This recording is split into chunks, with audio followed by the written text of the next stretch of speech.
Today we're analyzing one of the highest stakes moments in critical care. Rapid sequence intubation. Specifically in the crashing adult patient.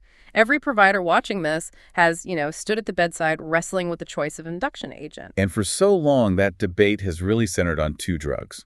Ketamine versus Etomidate. Exactly. And that decision, well, it's long been guided by assumptions about which drug will maintain hemodynamic stability. So our focus today is on the RSI trial. This was a massive randomized study that finally gives us some hard data to guide that choice. And we're going to look specifically at patient outcomes and that immediate stability. Okay, let's start with the foundation.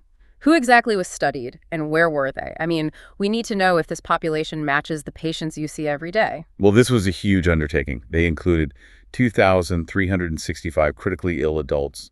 All of them needed emergency tracheal intubation. And this wasn't just one hospital, right? No, not at all.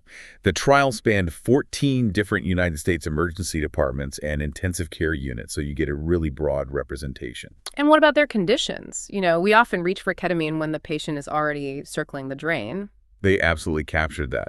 The median age was 60 years, so it's a complex patient population. Okay. And most importantly, almost half, we're talking about 47% of the entire group, had a primary diagnosis of sepsis or septic shock. So these are the exact patients we worry about, the ones most likely to have that post-intubation hypotension. Precisely. All right, let's get into the methodology. We need the specifics on the interventions.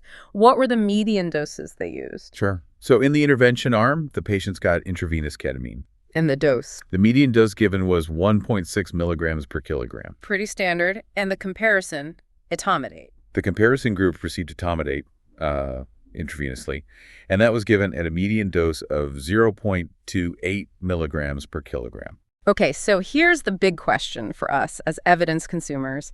How good is this data? Can we really trust this trial to change our practice? The evidence here is very strong. This is a large, multi-center, randomized controlled trial. And the internal validity. It's impressive. When you look at it, adherence to the assigned drug was excellent, over 99% in both groups. Wow. And they had almost no, one dropout lost to follow-up was less than 1%. They really nailed the execution. That sounds almost perfect, but, no study is flawless. What's the one major limitation we have to keep in mind here? The key limitation is the lack of blinding. So the clinicians knew which drug they were giving. Yes, the clinicians and the observers knew whether they administered ketamine or Etomidate. And explain why that matters so much in a critical care setting. Well, it matters because of potential bias, especially for those immediate sort of softer endpoints. For example? If I know I gave a drug that I expect to cause hypotension, I might react faster with a pressor. Or maybe I document the vitals a little differently. But it shouldn't affect the primary outcome, right? Right. That lack of blinding shouldn't affect death by day 28. That's a hard, definitive outcome.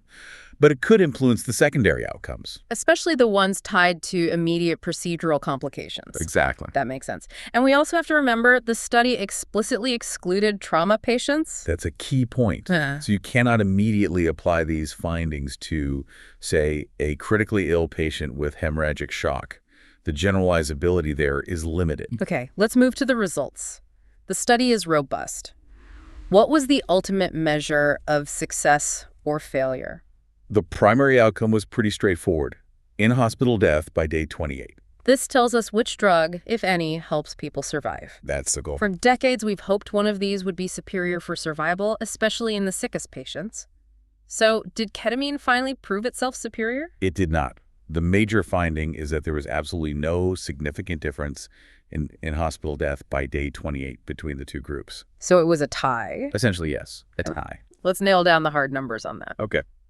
Mortality occurred in 28.1% of the ketamine group. And for Etomidate? It occurred in 29.1% of the Etomidate group.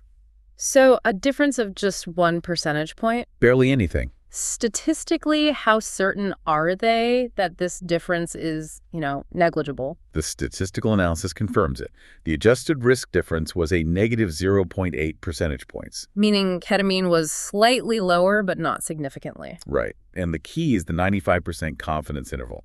It spanned from negative 4.5 to 2.9. And since that range crosses 0? We confirm they are statistically equivalent in terms of survival. Clinically, it means you survive just the same whether you got drug A or drug B. Okay. Survival is a wash. So now we pivot to the issue that drives those immediate bedside decisions, hemodynamic stability. And this is where the trial gives us the biggest shock. What was the finding regarding interprocedural cardiovascular complications? Well, this result, it directly challenges the conventional wisdom that has guided us for years. Oh. Cardiovascular collapse was significantly more common in the ketamine group. Stop right there. That flies in the face of what most of us were taught. I know. We were taught ketamine maintains blood pressure better than etomidate, so we have to be crystal clear on how they defined collapse. They used a very tight clinical definition. Cardiovascular collapse included 3 things happening during the procedure. Which were? 1, systolic blood pressure dropping below 65 millimeters of mercury. 2, a new need for vasopressors, or increasing the dose of existing ones. And the third? Or, frighteningly, cardiac arrest. Okay, so let's get the risk differential. How much higher was the rate of collapse in the ketamine group? Cardiovascular collapse happened in 22.1% of the patients who received ketamine. 22.1 and etomidate. Compare that to just 17.0% in the etomidate group. So we're talking about a 5 percentage point swing in favor of etomidate for immediate stability. That feels massive. It is. It's a 5.1 percentage point risk difference. And importantly, the confidence interval was tight and did not cross 0. What was the range? It ranged from 1.9 to 8.3. This confirms the finding is statistically significant. Etomidate was demonstrably safer in that immediate procedural phase. Were there specific, high-risk complications that ketamine was driving higher? Yes. The difference was largely driven by the need for pressors. Ketamine led to higher rates of new or increased vasopressor use. What were those numbers? 21.3% versus 15.9% in the etomidate group. Okay. And we also saw a 4-fold increase in ventricular tachycardia. 4-fold? Yeah. 1% with ketamine versus just 0.2% with etomidate. That's a huge flag, especially for patients with underlying heart issues. So this brings us to the core clinical debate. For years, we worried about etomidate suppressing cortisol.